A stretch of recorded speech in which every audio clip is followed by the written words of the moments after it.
Hello, everyone. Welcome to the Middle School Building Committee of January 13th, I think, 2025. Welcome. We're located in room 219 of the Savage Center. And this meeting is being recorded by NCM for future viewing. So again, welcome to everyone.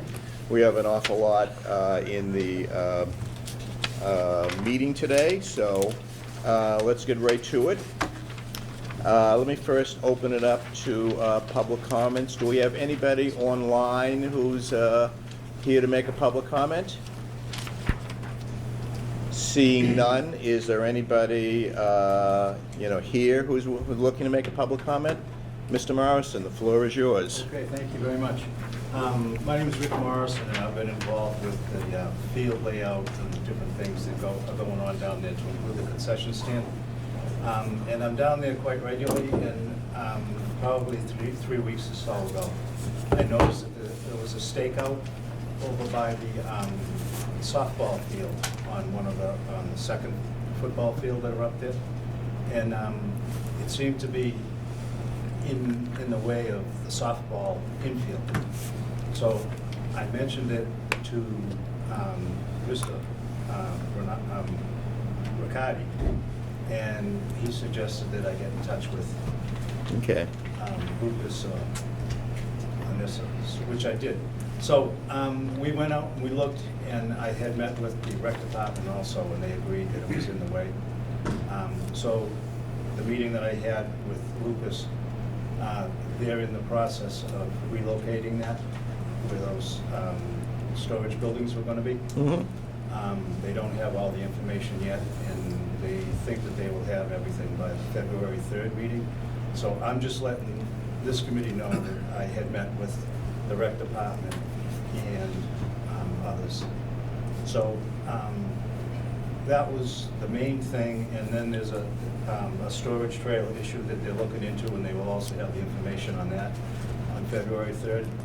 And when I was down there with Sam, we were looking at the concession stand, which is great. It's going to be fantastic. But we were wondering if the space between the first football field and the concession stand, if that's going to be asphalt or if it's going to be grass. And it turned out that it's mostly asphalt. So it's not very picturesque. And as far as the summer camps go with the rec department, it's basically going to be in the middle of a asphalt parking lot. Mm-hmm. It's not a parking lot, but it will be all asphalt. So the rec department was concerned, as I was, and the thought was thrown out there that if we could have as much grass in that area as possible, it would be great, and some sizable shade trees, ones that when they reach their maturity would be like have a large crown to it for shade purposes. So that's going to be looked into, and that information will be at February 3rd also. Okay. And if there was one favor that I could ask, there was some time ago at one of the early meetings, one of the board members brought up, I think it was the discussion on the Little League field with the trees, and people were having a hard time visualizing it, and one of the members suggested a rendering that would show what it looked like, the grade and that sort of thing. Because in front of the concession stand, it's very hard to picture because it's quite involved, the grades and how it's set up. So is there a way that you could put on the proposal, whatever you come up with as far as green, either an overview of where the green area would be, and it would show the asphalt walkways and that sort of thing, or an elevation that showed what would be green and what it would look like? Because there's a lot of people, I know that the elevations are all on a flat piece of paper. And you guys look at it, you can picture what it looks like, but most people see all those lines and that's all they see is lines. So if you could have something like that where a common person could look at it and say, yeah, that's what it's gonna look like, that would be a lot of help. Yeah, we can look into doing that for you, for sure. And that would, Okay, that's about it. good. So you done? Okay. I'm all done. Good. Everybody know what they have to do for this February 3rd meeting? So what is the February 3rd meeting? Well, February 3rd, I guess, presentation, whatever. You said something's, The February meeting. oh, this meeting. This meeting, February. Oh, okay. Okay. Okay, you 10th, said I think. February I think it's 3rd. yeah, it's right, Okay. the 10th. All right. Okay. Yeah. So the February middle school building committee meeting. Yes. Okay, all right. Good. Sorry about that. What's on Okay. the 10th?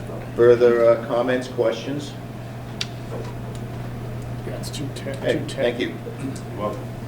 All right. So I just want to, you want a rendering of the site? In front of- A three-dimensional rendering of the site, like, Where the concession stand is. Basically, that would be, I mean, Vertex doesn't do the drawings for the project, it would be through the architect? So I guess, just to be clear, so the 210, when we present something, what you're expecting to see, like a 3D rendering of the site.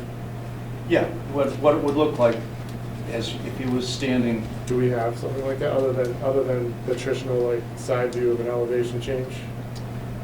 Yeah, I don't know if we have anything, and I don't know what it would take for them to generate something.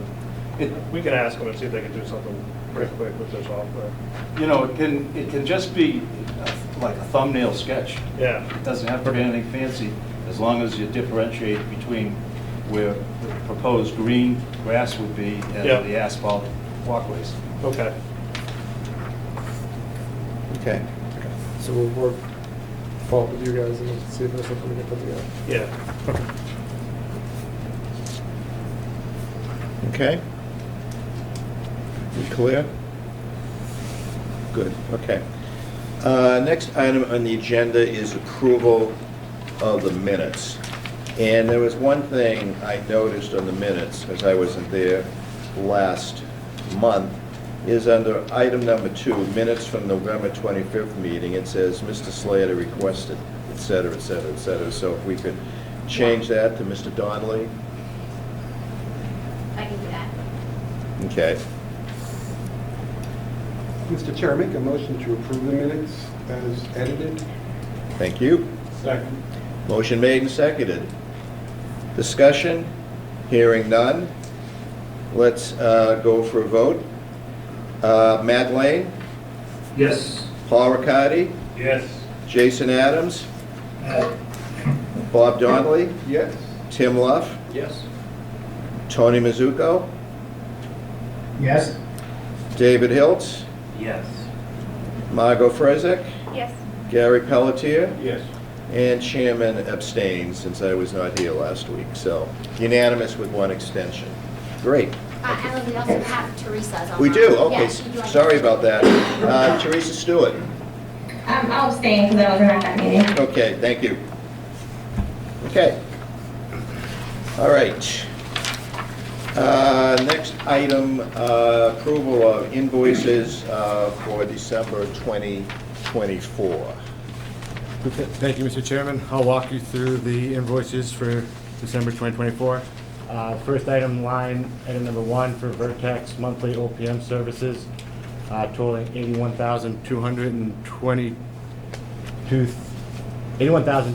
$81,222.75, inclusive. That is inclusive of the testing services for $2,068 through Vertex.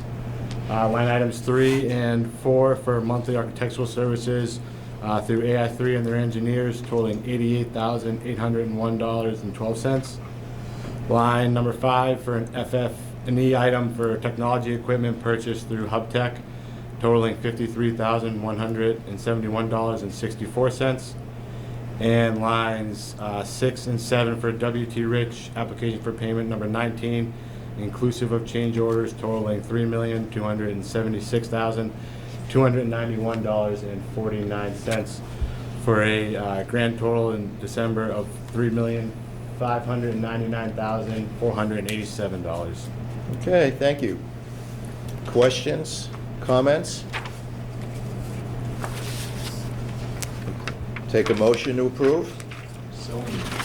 Motion made, seconded? Second. Motion made and seconded by Bob. Further discussion? Hearing none? Let's take a vote. Matt Lane? Yes. Paul Riccardi? Yes. Jason Adams? Aye. Bob Donnelly? Yes. Tim Luff? Yes. Teresa Stewart? Yes. Tony Mizuko? Yes. Dave Hiltz? Yes. Margot Frizek? Yes. Gary Pelletier? Yes. And chairman votes yes. Thank you very much, that's unanimous. Thank you. All right, budget update, turn it over to Luke. Sure, rolling to the budget update. This is a snapshot of the budget status report, including the monthly VIP.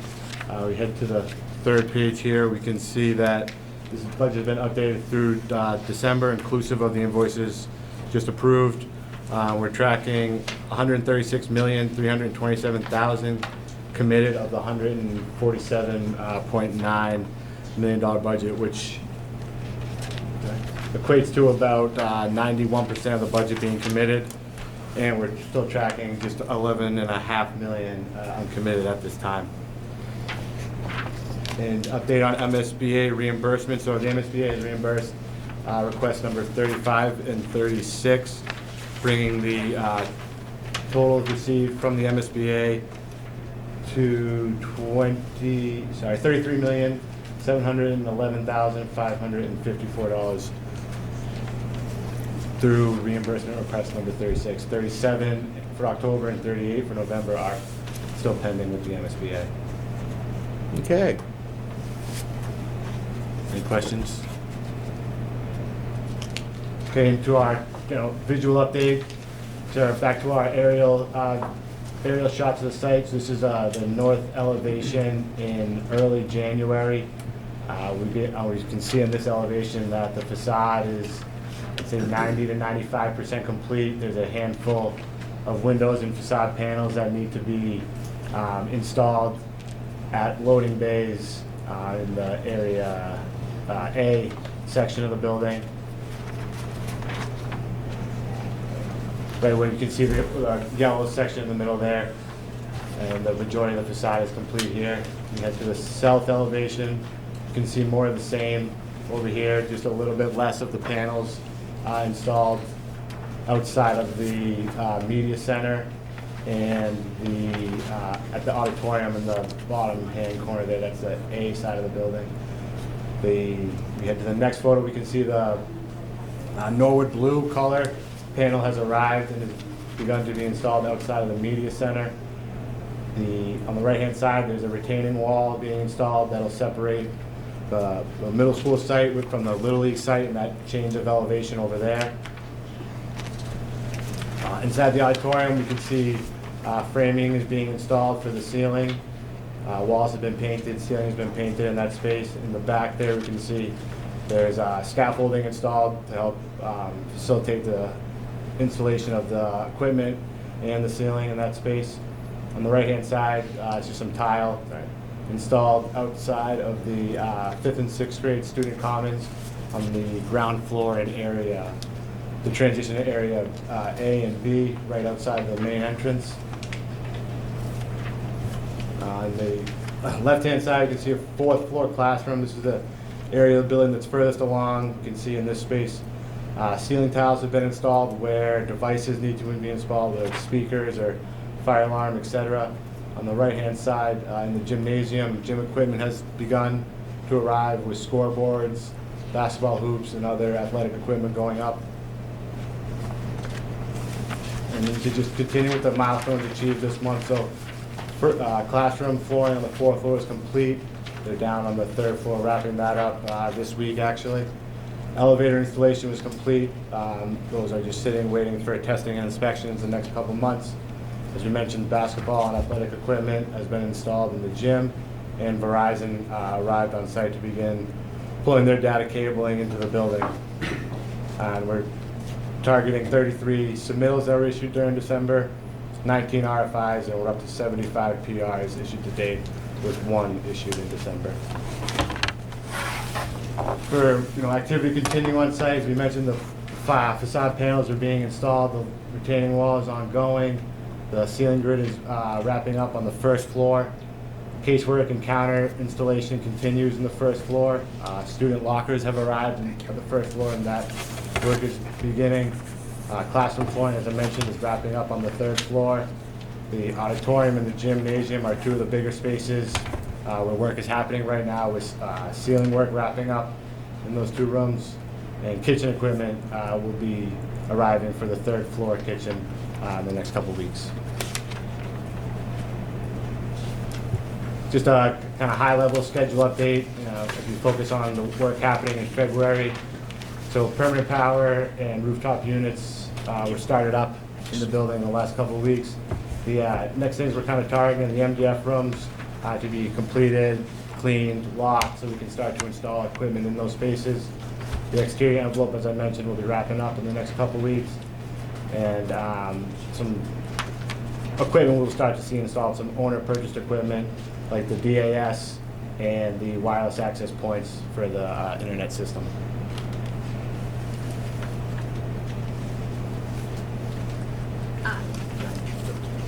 So here's a slide just highlighting some important meetings that were held last month and some upcoming meetings. We have our monthly ISD and Nord Fire Department meeting. So that was held at the beginning of December.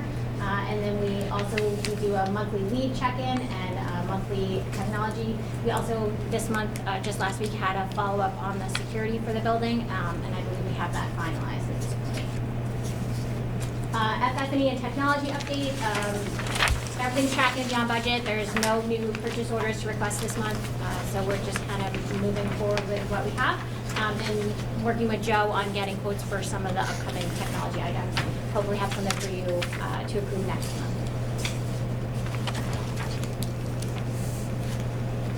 month. This is overview of change order 16, presenting for approval tonight. There are 4 PCOs that are included in this, or 6 PCOs included in this change order that make up change order 16. First one, 8122 for PR 58, which added medical buttons and owner-provided cameras. It's added 4 medical buttons at various locations in the building, for example, like the band room, choral room, receiving area, some of the larger activity spaces, and then there were 2 or 3 locations where owner-provided cameras were going to be installed to look at medical refrigerators where medications and things would be stored, just as a security measure to keep an eye on those. 8129 for PR 64. This is a paperwork catching up on the deletion of a piece of fire alarm equipment, the radial master box. So this is tied to a piece of equipment that was deleted, and it was caught in the original PR where the fire alarm system was changed from one manufacturer to another a few months ago. And in coordination with the fire department, the electrician knew that the fire department did not want this specific piece of equipment as part of the system, so they did not include a price for it at the time when they added the new system. And then this just is catching up the paperwork to show that this piece of equipment was not included, never intended to be included, and there's no credit to remove the piece because it was not added with the subsequent PR. 8125 for PR 57. This is at the addition of a wood timber guardrail at the parking lot at the north side of the building along, I'd say, the tennis courts, between the retaining wall between the parking lot and the tennis courts to stop any vehicles from potentially rolling over that wall. So the cost for this guardrail, $15,793. And finally, 8158 for RFI 522. This was some hardware and access confirmation. So it was added electrified hardware at 2 doors, just a coordination between documents where it was intended on one set and missed on another.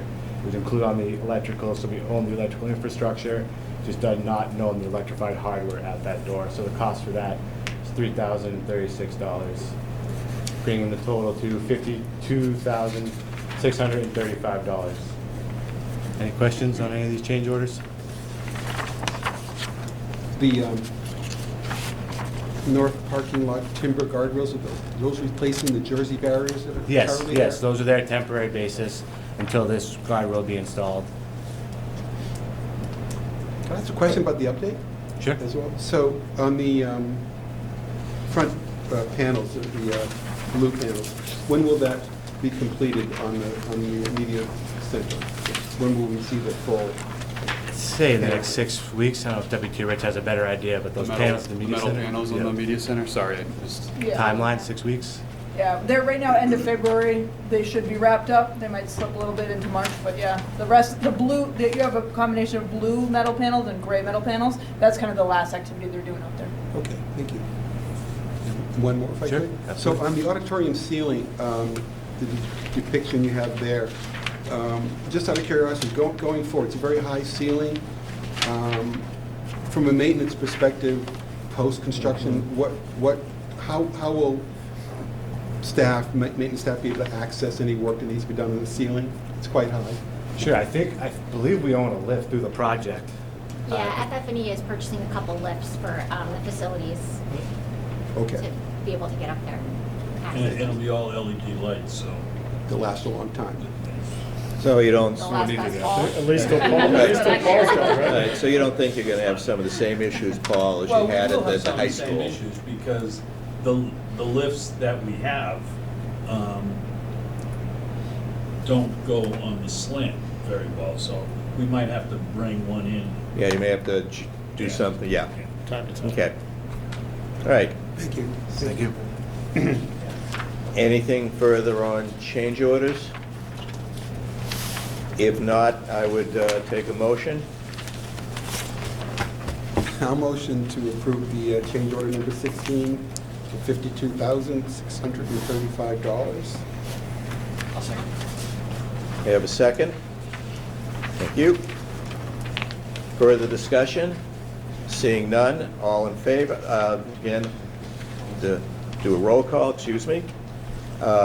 Matt Lane, Yes. Paul Riccardi, Yes. Jason Adams,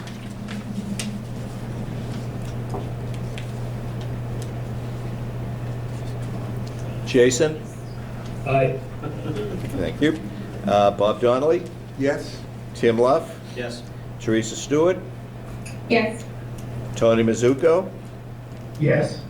Dave Hiltz, Yes. Margot Frizek, Yes. Gary Pelletier, Yes. and Chairman votes yes, unanimous. Thank you. Okay. This is a snapshot of our open potential change orders. The value approved in change order 16 will be included in the blue column on the left, and that estimated pending I'll slide over following execution of this change order. We're tracking just over 1.1 million in change orders to date, and we're just below 1.7% of the budget in change orders at this time. Okay. Any questions? Okay. Before we get to town financial update, there's an update on previously discussed topics. Yeah, we kind of have our parking lot of topics here. First being the screen wall that was tabled in October, and then, as we mentioned last month, the town financial update will be coming right after this. Which is a good segue to the town financial update. Let me welcome Tony Mizuko, who wants to talk to us about the project finances and what are the implications for the town would be. So, Tony, it's yours. Thank you, Alan. Give me just a moment here. Let me see if I can pull this up. I'm sorry I'm not there. I am out of town winning my middle school building committee attendance award. Can everyone see my screen? Yes. We do, yes. All right, just somebody text me if there's a problem because the sound is coming through, but it's not great. Alan had asked me to go through just some of the big picture finances and talk about if we have a surplus at the end of the project, why we might and where that goes. So Vertex and Jet helped me put this together. If you could just hold questions till the end because it'll all make sense at the end and it'll just make it a little easier for me to hear. So you have a current budget as of December 31st. The total uncommitted funds at the bottom, including bid savings, looking at about $12 million. So obviously that's a healthy number. There we go. So in terms of some risk of what's left in the project where we might see some potential change orders, Vertex put this together. There's the biggest item, even though it's smaller dollar-wise, is the unforeseen hazardous material removal during the demo of the existing Copley. We'll talk about that. But there's also going to be site conditions we are not going to be aware of until we're done with the final site work.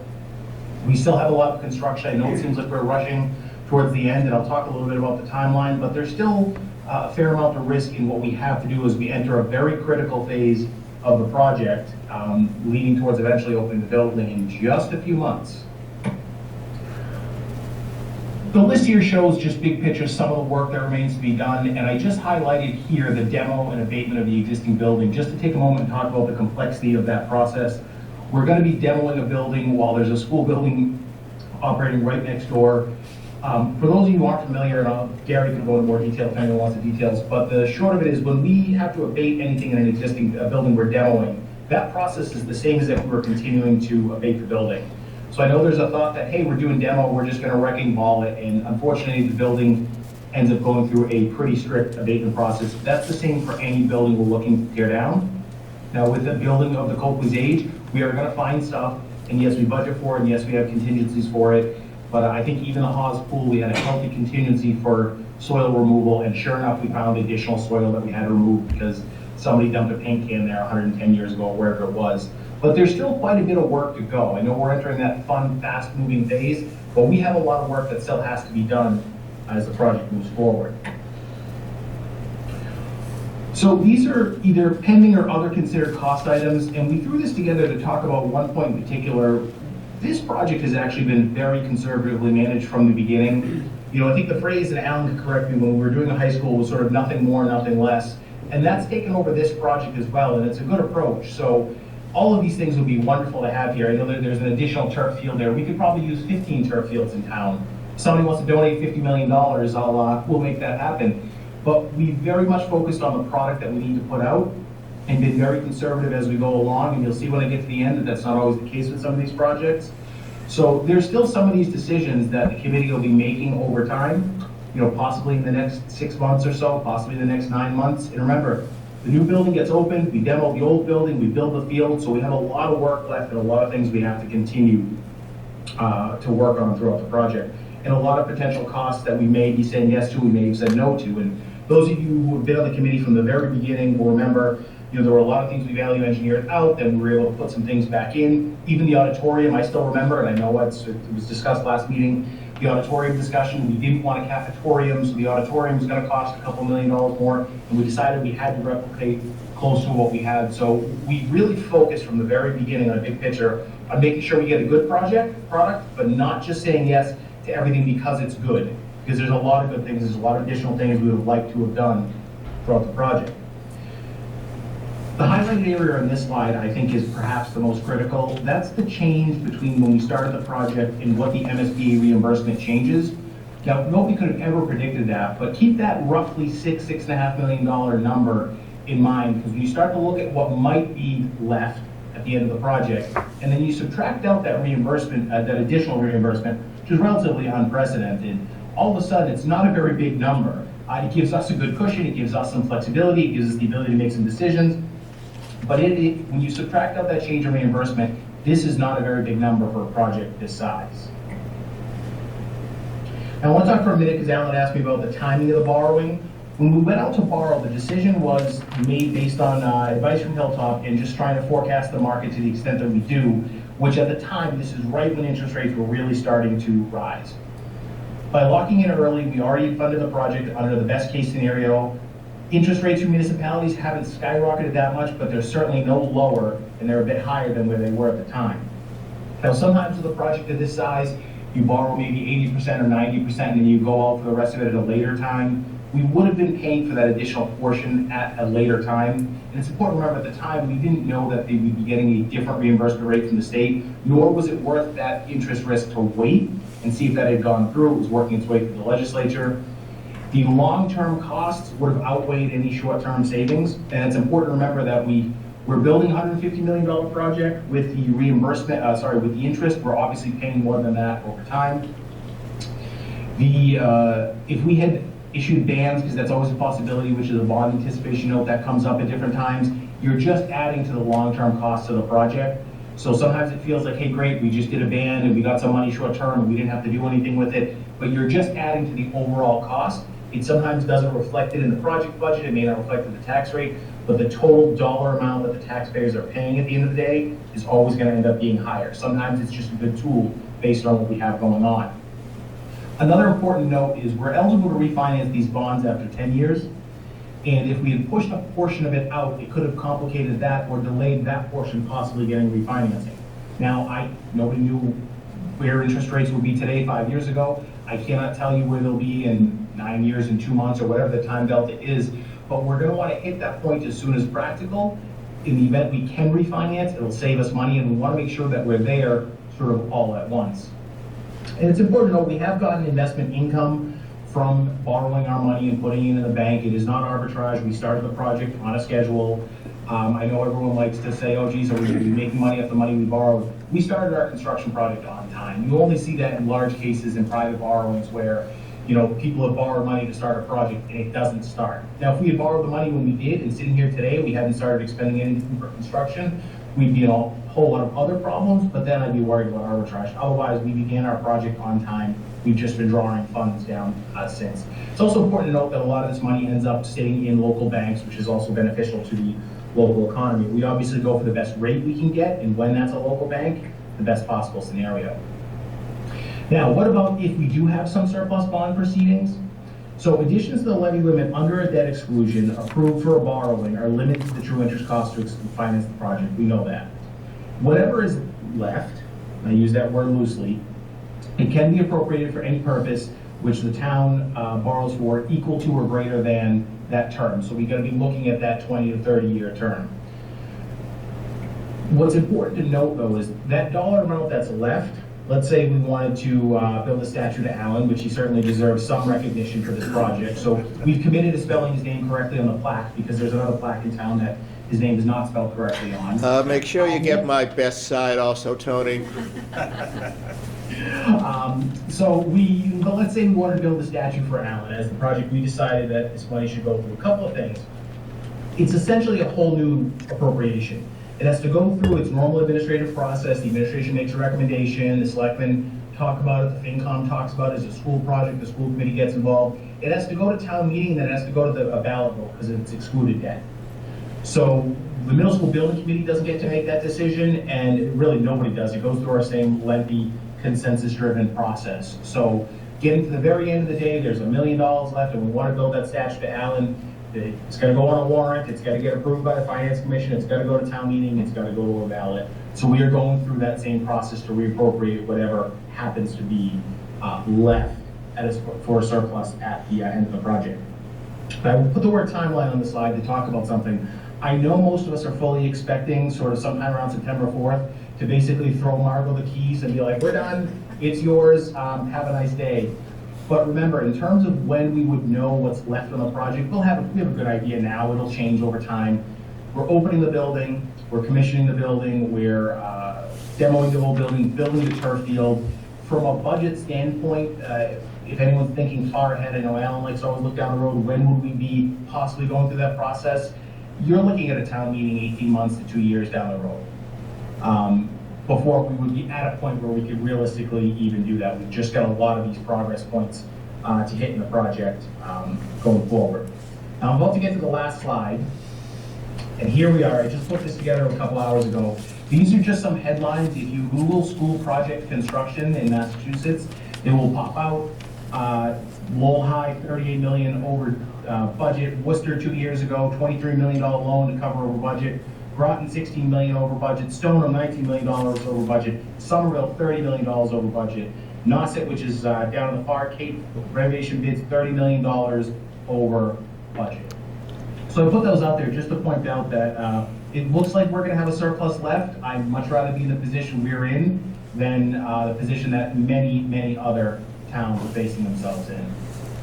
So that's sort of the long and short of it. I'd be happy to take any questions, and I believe Gary's in the room somewhere, and Vertex is there as well. See, by Gary, I also mean, I think Jeff is there somewhere, but I can't see everyone. Okay, thank you, Tony. Any questions for Tony or Jeff or for Gary? Because there's a lot of information presented there. Yeah. Bob? So on the pending budget, pending cost decisions, some of these are very much related to the building, original design and the project concept. I'm having a little trouble getting my head around the item for additional turf field, namely because I don't believe that it was Tony, this is in regards to the email you and I had earlier today. So I'm looking at that as being a placeholder only. It's not approved. And I guess the information or the thing that I think the committee should consider is if we get to consider some of these pending cost decisions, you know, an additional turf field could be one of many items that the committee could consider. And I guess my point here is that items like that, I think really need to be well vetted. It wasn't part of the original design. I don't think the voters intended that we build a second turf field at $3 million. So I guess going forward, I just want the committee to be aware that, you know, that that is a this isn't perceived as a wish list. That this really has to go through a fairly rigorous vetting process before the committee would ever consider many of these pending cost decisions. It's my 2 cents. Yeah, Bob, to that point, I mean, that was just an example of early on in the project, there were a lot of things, and this is well before it was even went to town meeting, was what are we doing for the fields? Just replace what's there. What are we doing for parking?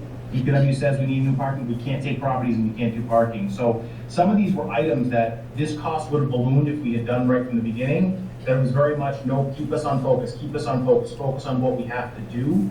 I think a year and a half ago maybe, or maybe last year, I met with Alan and Matt, and it was before we knew the state reimbursement, and we're looking at, you know, $1.5 million or $2 million surplus, and it was, well, what's the cost of another turf field? $3 million? Well, there's no world where we're gonna sort of go into the red to add something to the project that we originally never even realistically considered, to your point, because we knew we weren't gonna get where we were. And if it wasn't for that state reimbursement, that number would be so much smaller. I don't know that we'd be making decisions on really any of these. We have some flexibility because of that, and ultimately, you know, the taxpayers are going to be paying the debt exclusion one way or another. That doesn't mean we want to just spend for the sake of spending, but we've been, I don't want to say the committee has historically been a no committee, but it's been, what do we need to get done, and let's get it done, and we've stopped there all along. By managing a project well, you should get to the end, and the state reimbursement's a good bonus for us in a sense, where now we may have that flexibility if the committee says, look, at these are things that we think are worth doing because we just early on couldn't even conceive of them, given we tried to keep the project on tack. And again, I'll go to my last slide of we did the right thing. So we're in a good position and we have some hard decisions to make, but they're all good decisions. I mean, there are some decisions, Tony, that we're going to have to make, but we're going to have to make them in a timely manner so they can coincide with work that's actually going on at the project site. I mean, as an example, you know, if, I'm not saying we're going to do it, but if we did do the turf field, the additional turf field, we want that done at approximately the same time, I assume, as when we'd be doing the turf field in front of the new school. It just makes sense to do that when you have your subcontractor on site and mobilized. Same thing with things like additional parking. You know, you want to do that while you have somebody on site, you know, who's doing, you know, grading and asphalt and whatever. So, you know, there's some decisions which we have to make as a committee, but on the other hand, there are also decisions on a town basis that, quite frankly, would have to be made before the committee would even consider doing some of those things. You know, spending that amount of money on things like the turf field, you know, again, using that as an example. Correct, and those were just presented as a, there's a lot to be done before we're done, and at the very end of this process. Okay. I would hope that we would consider, like, I know that process and we'd have to go through and get approval, but it's $150 million that's going to the schools. The MSBA is a program designed for schools. And I understand, look, everyone jumps onto schools, right? We have fields next to schools. Okay, we'll do this. I tried to get, where I work, our building's about 4 years old, and I want to put Paul on the spot a little bit, but they had monies left over as well, and I'm not sure exactly what they did, but the example I use is the scoreboard 2 years in was in a place where it was starting to move, and they had saved money to sort of go towards like facilities, because if these things are working, and we know how towns and government agencies work when it manages building, they're doing a lot with a little. And I think that it would be very, very worthwhile that if there is some funds to say, okay, let's put some of that aside just for like capital. You're going to use the building's going to get used, stuff will run down, and I think it would be worth it to look at that, because I'm really keen on, if we've allotted this money for the schools, it should stay with the schools, and things related directly to the schools. I mean, are you saying that we should have like a pot of money available that we could use down the road for maintenance of this building? I mean, if we have to, Yeah. planning out, look at that, I think that's a good use of that. I'll have to think of, I'm not sure whether we can do that or not. That's something we'll look at. I don't know if we could do that. Yeah, so Jeff O'Neill, Director of Finance, for those that I don't know. You got to remember, when you went out to bond and when you sold the bonds to investors, there was a strict list of what was available and what's not. So we'd have to look in, I doubt maintenance was included in that.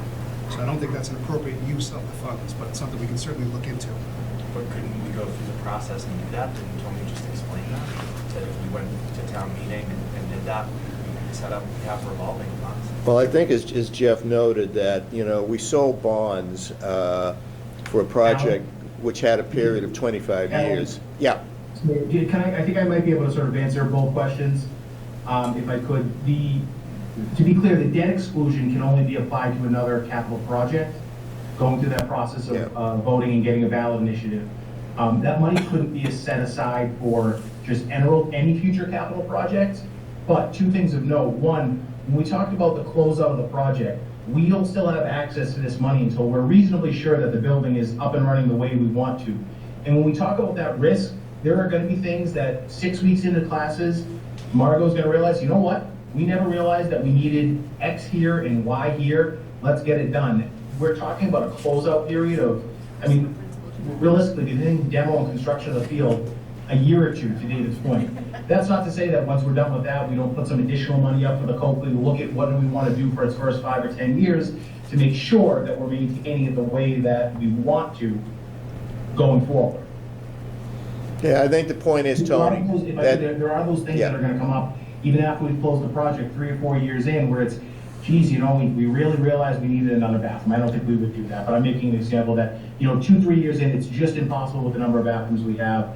Can we add a bathroom? What do we appropriate? I think something along those lines is reasonable to make sure we open a building, get it up and running, and then we're doing well its first couple of years. I think there's a difference, Tony, between doing things, adding things to a building, as opposed to keeping a pot of money available, for things which may happen, like you have a problem with one of your rooftop units as an example, and you have to replace. That's a whole different thing.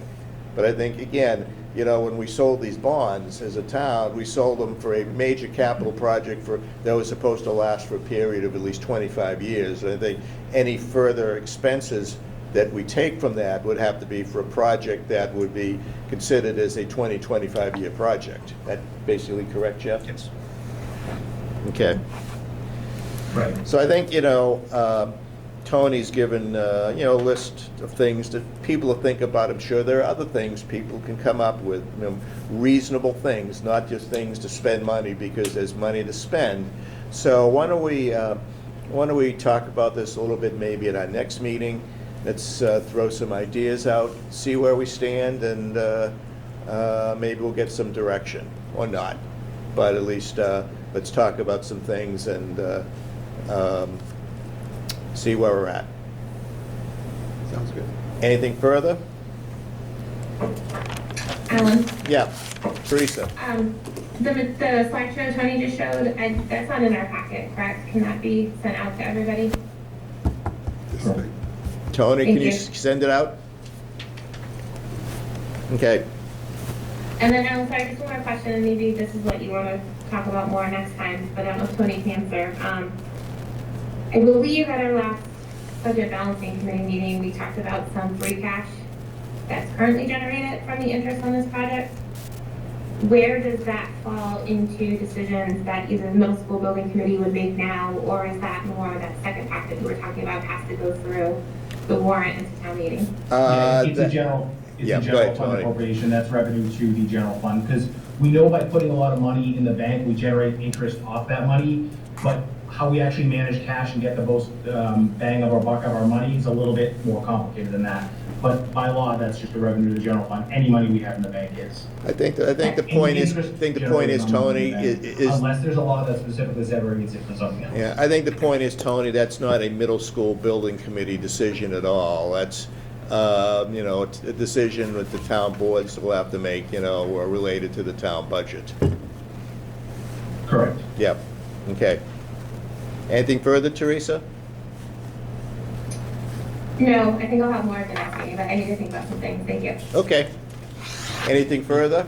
Jim, I'd Paul. like to throw out a potential change on it. The existing turf field that we're gonna do, I think after consideration and conversations with John Longley and Ricky Morrison, I think we ought to add lining for field hockey and then lines for girls and boys lacrosse on that field. That will cover, there's conversations going on between youth, we're gonna start between the youth sports and the high school.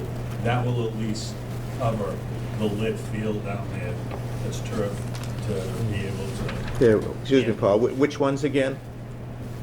Lacrosse, boys and girls, and field hockey. When you say boys and girls, you mean? They have different lines. Okay, but when you say boys and girls, you mean, you know, big boys or little boys? Yeah, lacrosse is lacrosse, it's not, it's big Okay. kids. All right, Is that sewn in? We want sewn in. Yep. yeah, Please. okay. Something we could certainly look at, it's easy enough to do. Otherwise, you're repainting over and over. Right. Okay. Anything further? Hearing none, I'll take a motion to adjourn. So moved. Second. Made and seconded, I'll just do that by a voice vote. All in favor? Aye. Opposed? Unanimous. Thank you very much.